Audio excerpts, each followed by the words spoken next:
அனைவருக்கும் வணக்கம். நான் உங்கள் 5ஆம் தலைமுறை ஜோதிடர் ராம்குமார் ராஜேந்திரன்.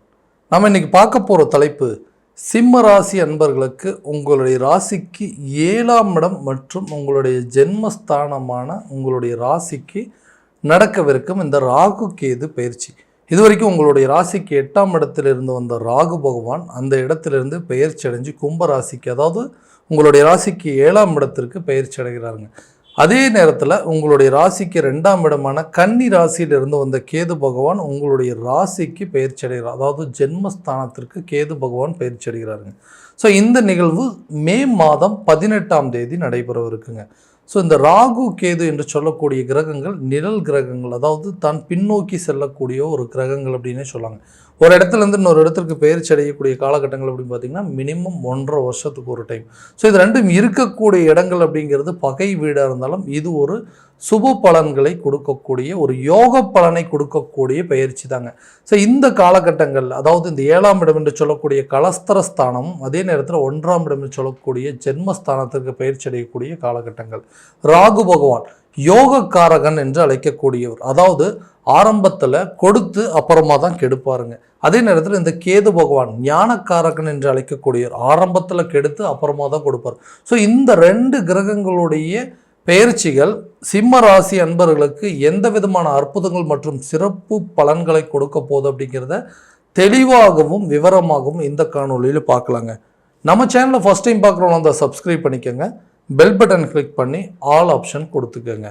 சிம்ம ராசி அன்பர்கள் சூரிய பகவானை அதிபதியாக கொண்டவர்கள், நிர்வாக திறனையும் கொண்டவர்கள் அப்படின்னு சொல்லலாம். தலைமை பண்பு வகிக்கக்கூடிய யோகத்தை கொண்டவர்கள், எல்லா விஷயத்தையுமே பார்த்து நிதானமாக செய்யக்கூடிய நபர்கள். தான் ஒரு விஷயத்தில் இறங்கிட்டார் அப்படின்னா 100% அதை சக்ஸஸ் பண்ணி காட்டணும் அப்படின்னு நினைக்கக்கூடிய நபர்கள் அப்படிங்கிறது இவங்க தான்.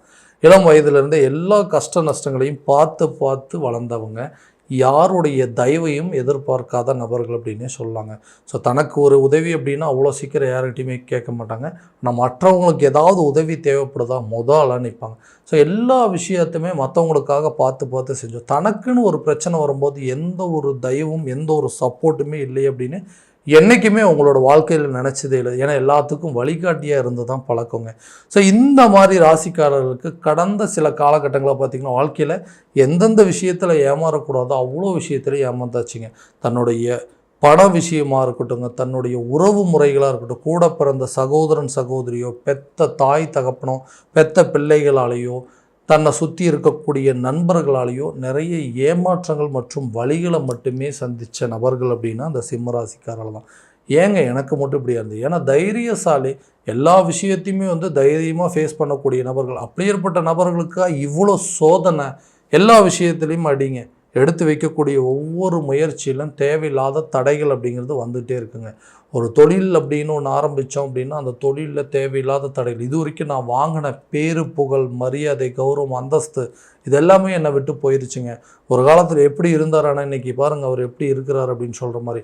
தொழிலில் நீங்கள் செய்யக்கூடிய தொழில் நீங்கள் தான் கிங் அப்படின்றது இருப்பீங்க, ஆனால் அந்த பேரெல்லாம் மாறி இன்றைக்கி அந்த தொழிலையும் உங்களால் நடத்த முடியாத அளவுக்கு சில சூழ்நிலைகள் அப்படிங்கிறது. நான் 10 பேரை வச்சு வேலை வாங்கின காலம் போய் இன்றைக்கி 10 பேர்த்துக்கு கூட சேர்ந்து வேலை பார்க்கக்கூடிய நிலை, என்ன மற்றவங்க வேலை வாங்குகிற மாதிரி ஒரு நிலை வந்துருச்சு.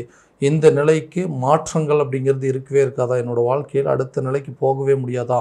நான் இழந்த விஷயத்தை மறுபடியும் மீட்டெடுக்கவே முடியாதுன்னு கேட்டிங்கன்னா கண்டிப்பாக உங்கள் தொழிலில் மறுபடியும் நீங்கள் மீட்டெடுக்கக்கூடிய ஒரு காலகட்டமாக இருக்க போது.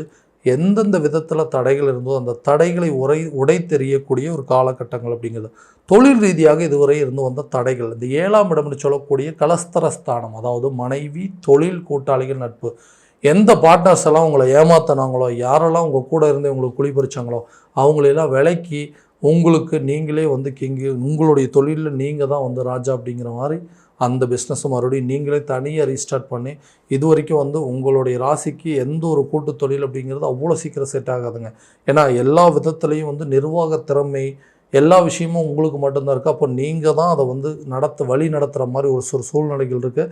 அப்போ உங்கள் பிஸ்னஸை மறுபடியும் ரீஸ்டார்ட் பண்ணுவீங்க. அந்த பிஸ்னஸில் நீங்களே சக்ஸஸ்ஃபுல் மேனாக இருக்கக்கூடிய காலகட்டங்கள் அப்படிங்கிறது இருக்க போதுங்க. இந்த வெற்றி யாராலையுமே தடுக்க முடியாது.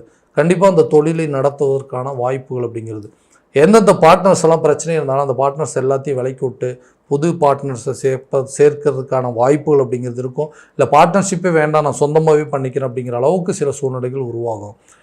நண்பர்கள் எதிரியாக மாறி இருப்பாங்க. இந்த காலகட்டங்களில் கண்டிப்பாக அவங்களை யாரெல்லாம் வந்து துரோகம் பண்ணிட்டு வெளியே போனாங்களோ அவங்களே உங்களை தேடி வரக்கூடிய ஒரு காலகட்டம். விலகி சென்றவர்கள் கூட உங்களை வந்து தேடி வரக்கூடிய ஒரு காலகட்டமாக இருக்க போகுது. நீங்கள் வேலை செய்கிற இடத்துல எல்லா விதமான கஷ்டங்கள் அப்படிங்கிறது, அதாவது ஹார்ட் ஒர்க் அப்படிங்கிறது ரொம்ப ஜாஸ்திங்க. எந்த வேலையை கொடுத்தாலும் பர்ஃபெக்டாக செஞ்சு முடிப்பீங்க. ஆனால் அந்த உழைப்புக்கு தகுந்த ஊதியம் அப்படிங்கிறது இல்லை, உங்கள் திறமைக்கு தகுந்த ஒரு வாய்ப்பு அப்படிங்கிறது இல்லாமல் இருக்குது. ஏன்னா சேலரி இன்க்ரிமெண்ட்டும் இல்லை, ஒரு ப்ரமோஷன் இல்லை, ரொம்ப கஷ்டப்பட்டு வேலை பார்த்துட்டு இருக்காங்க, ஆனால் அதில் எந்த ஒரு பலனுமே இல்லை. ரொம்ப ஹார்ட் ஒர்க் பண்ணுறதுக்கு ரெடியாக இருக்கிறேன், ஆனால் அந்த அந்த ஹார்ட் ஒர்க்குக்கு சம்மந்தப்பட்ட சில, அதாவது நமக்கு கிடைக்க வேண்டிய ரெகக்னைசேஷன் அப்படின்னு சொல்லக்கூடிய சில விஷயங்கள்லாம் கிடைச்சதுனா தான் நம்ம செய்கிற வேலைக்கு ஒரு மரியாதைங்க. ஒரு பதவி உயர்வு இருக்கணும், ஒரு சம்பள உயர்வு இருக்கணும், ஒரு இடத்துலேருந்து இன்னொரு இடத்துக்கு ட்ரான்ஸ்ஃபர் பண்ணால் கூட அங்கே ஒரு பெரிய பொறுப்புகள், ரெஸ்பான்சிபிலிட்டி கொடுக்கணும். இதெல்லாம் எதுவுமே இல்லை. உழைப்பை மட்டுமே திருடிட்டு இருக்காங்களே தவிர எனக்கு கிடைக்க வேண்டிய ஊதியம் அப்படிங்கிறது சரியாக இல்லைன்னு யோசிச்சிங்கன்னா கட்டாயமாக உங்களுடைய நீங்கள் செய்கிற வேலையில் ஒரு நல்ல வாய்ப்புகள் அப்படிங்கிறது உருவாகுங்க. உங்கள் திறமைக்கு தகுந்த சம்பளம் அப்படிங்கிறதும் அந்த திறமைக்கு தகுந்த ஒரு பதவி உயர்வு அப்படிங்கிறது கட்டாயமாக கிடைக்க போகுது. அதே நேரத்தில் இந்த திருமணம் சம்மந்தப்பட்ட தடைகள் எங்கள் வாழ்க்கையில் மிகப்பெரிய பிரச்சனையாகவே இருக்குங்க. எல்லா பொறுப்புகள், நல்ல பொறுப்பான பையங்க, நல்ல பொறுப்பான பொண்ணுன்னு சொல்கிறாங்க. ஆனால் அந்த பொறுப்பான பையனுக்கோ பொண்ணுக்கோ கரெக்டான நேரத்தில் திருமணம் அப்படிங்கிறதும் நடக்க மாட்டேங்குது. ஏன்னா இன்னும் குடும்ப பொறுப்புகள் அதிகமாக எடுத்து நடத்தினோம். ஓகேங்க, எத்தனை நாளாக வந்து இது வரைக்கும் எல்லாத்தையும் சமாளிச்சிட்டோம். ஸோ இதுக்கு மேலே நமக்குன்னு ஒரு குடும்பம், நமக்குன்னு சில குழந்தைகள், நமக்குன்னு ஒரு வீடு, காரு, பங்களா அப்படின்னு சொல்லி வாழ்க்கையை வாழணும்னு நினைக்கிறோம். ஸோ அதுக்கு மெயின் காரணமே இந்த திருமணம் அப்படிங்கிறது. ஸோ இந்த திருமணம் அப்படிங்கிறது ஒன்றும் நடக்கவே நடக்காது. ஏன்னா எதுக்கு எடுத்தாலும் தடையாகவே போயிட்டுருக்கு. திருமணம் சம்மந்தப்பட்ட யோகம் அப்படிங்கிறத வராங்க, பார்க்குறாங்க, ஓகேங்க, நல்ல பையங்க, நல்ல பொண்ணுன்னு சொல்கிறாங்க, எல்லாம் பிடிச்சிருக்குன்னு சொல்கிறாங்க. ஆனால் அந்த அடுத்த லெவலுக்கு போகும்போது ஏதாவது ஒரு விதத்தில் ஸ்ட்ரக் ஆகி நின்றுதுங்க. திருமணம் வரைக்கும் போக மாட்டேங்குது. ஸோ இந்த திருமணம் அப்படிங்கிறது நடக்காமையே போயிருமாங்கிற பயப்படுறவங்களுக்கு இந்த 7ஆம் இடம் கலசரஸ்தானத்தில் இந்த குரு பகவானுடைய பார்வை, அதே நேரத்தில் இந்த 7ஆம் இடத்துல தான் ராகு பகவானுடைய பயிற்சி நடக்குது. ஸோ திருமண தடைகள் அப்படிங்கிறது உங்களை விட்டு விலக போகுது. ரொம்ப வருஷமாக வந்து லவ் பண்ணிகிட்டே இருக்கும், அதை வந்து மேரேஜ் வரைக்கும் கொண்டு போகணும் அப்படின்னு யோசிச்சிங்கன்னா இது ஒரு நல்ல அருமையான காலகட்டங்கள். காதல் அப்படிங்கிறது திருமணம் லெவலில் கன்வெர்ட் ஆகக்கூடிய ஒரு காலகட்டங்கள். ஸோ ஃபஸ்ட்டு மேரேஜ் பண்ணிக்கிட்டு அது வந்து சரியான விதத்தில் நான் நினச்ச மாதிரி இல்லை, அட்லீஸ்ட் செகண்டாக ஒரு மேரேஜ் பண்ணிக்கிட்டோம் அப்படின்னா அது நான் நினச்சபடி அமையுமா அப்படின்னு கேட்டிங்கன்னா கண்டிப்பாக 2வது திருமணம் சம்மந்தப்பட்ட யோகங்கள் கூட நல்லபடியாக நடக்குங்க. செகண்ட் மேரேஜ் இருக்கிறதுக்கு நல்ல ஒரு ஆப்பர்ச்சுனிட்டி அப்படிங்கிறது இருக்குதுங்க. ஸோ நான் நினச்ச மாதிரி ஒரு லைஃப் அமையாதா, ஏன்னா நான் எதிர்பார்த்துட்ருக்கிற வாழ்க்கை அப்படிங்கிறது எனக்கு கைக்கு கிடைக்காதுன்னு கேட்டிங்கன்னா கண்டிப்பாக நீ நினச்ச மாதிரி சில வாழ்க்கை வரன்கள் அப்படிங்கிறது உங்களுக்கு நடக்குங்க. ரொம்ப நாளாக பிரிந்து இருந்த கணவன் மனைவி கூட ஒன்று சேரக்கூடிய காலகட்டங்கள் எல்லாம் நல்லா போயிட்டு இருந்துங்க. இந்த எதுக்கு எடுத்தாலும் கோவங்கள், எதுக்கு எடுத்தாலும் சண்டை. ஏன்னா சிம்ம ராசி அப்படின்னாவே எல்லாருடைய பார்வையில் என்னென்னா சிம்ம ராசிக்காரனாவே கோவக்காரங்க, எதுக்கு எடுத்தாலும் மனைவி கூட சண்டை போடுறவங்க, கணவன் அதாவது மனைவி வந்து கணவர் கூட சண்டை போடுறவங்க அப்படின்னு சொல்லி தேவையில்லாத விஷயங்கள், அதாவது தேவையில்லாத விஷயத்துக்கு எப்போவுமே கோவப்பட மாட்டான். தானாக தெரிஞ்சு ஒரு தவறுகள் நடந்துருச்சுன்னா கண்டிப்பாக அதுக்கு வந்து ரியாக்ட் பண்ணி ஆகணும். ஸோ அந்த சின்ன சின்ன கேள்விகள் கூட இன்றைக்கி வாழ்க்கையில் பெரிய விரிசல்கள் அப்படிங்கிறது வந்துருச்சு. கணவன் மனைவி பிரிந்து வாழக்கூடிய ஒரு சூழ்நிலை அப்படிங்கிறது நிறைய பேர் வந்து டிவோர்ஸ் வரைக்கும் போயிடலாம், இனிமேல் நம்ம வந்து சேர்ந்து வாழவே முடியாது, இது எல்லாத்தையும் வந்து கட் பண்ணி விட்டுட்டு அடுத்து தான் நான் வந்து ஒரு மேரேஜ் பண்ணிக்க போகிறேன் அப்படின்னு சொல்கிற அளவுக்கு சில சூழ்நிலைகள் போயிடுச்சு. ஸோ இந்த 7ஆம் இடம் கலசரஸ்தானத்தில் இந்த மனைவி சம்மந்தப்பட்ட இடத்துல குரு பகவானுடைய பார்வை, அதே நேரத்தில் அந்த பயிற்சி அடையும் போது பிரிந்து சென்ற கணவன் மனைவி கூட ஒன்று சேருவதற்கான சில முயற்சிகள் அப்படிங்கிறது கட்டாயமாக இருக்க போகுது. சில காரியங்கள், சில விஷயங்கள் நீங்களே பேசி முடிவெடுக்கக்கூடிய ஒரு அமைப்புகள் அப்படிங்கிறது கண்டிப்பாக ஏற்படுங்க. இதனால் வந்து கணவன் மனைவிக்கிடையே அந்யோன்யம் ஏற்படும். தேவையில்லாத பேச்சுக்கள், தேவையில்லாத நபர்களை பற்றி சம்மந்தப்படுத்தி பேசுகிறதோ அல்லது அவங்கள பற்றி வந்து தேவையில்லாத அவதூறுகளை பரப்புறது அப்படிங்கிற விஷயத்தை எல்லாத்தையும் டோட்டலாக அவாய்ட் பண்ணிங்க அப்படின்னா கண்டிப்பாக உங்களுக்குள்ளே இருக்கக்கூடிய பிரச்சனைகள் அப்படிங்கிறது தீருங்க. நீங்கள் சேர்ந்து வாழக்கூடிய ஒரு அமைப்பு அப்படிங்கிறது கண்டிப்பாக இந்த ராகு கேது பயிற்சியிலே நடக்க போகுது. சரி, எந்தெந்த இடத்துல, ஏன்னா இருக்கக்கூடிய அமைப்புகள் 2 பேருமே பிரிந்து வாழ்கிறதுனால நிறைய அவப்பேர்களை சந்திச்சுட்டுங்க. கணவன் மனைவி கல்யாணம் பண்ணியும் வந்து தனித்தனியாக வாழ்கிறோம் அப்படின்னு சொல்லி மற்றவங்க நம்மளை கேவலமாக பேசுகிற அளவுக்கு சில சூழ்நிலைகள் வந்திருக்கும். அந்த அமைப்புகள் அப்படிங்கிறது மாறுங்க. திருமண தடைகள் அப்படிங்கிறது குழந்தை பாக்கியம் இல்லாத தம்பதியினருக்கு குழந்தை பாக்கியம் அப்படிங்கிறது நிச்சயமாக ஏற்பட போகுது. ஏன்னா இந்த குருவுடைய பார்வை ஸ்ட்ரைட் 5ஆம் இடத்துல வரும்போது ரொம்ப நாளாக இருந்து வந்த புத்திர தடைகள் அப்படிங்கிறது அகலுங்க. குழந்தை பாக்கியம் அப்படிங்கிறது கண்டிப்பாக ஏற்படுங்க. எடுக்கக்கூடிய முயற்சிகள் கை கொடுக்கும். பூர்வீக சொத்துக்கள் அப்படிங்கிறது உங்கள் கைக்கு வந்து சேருங்க.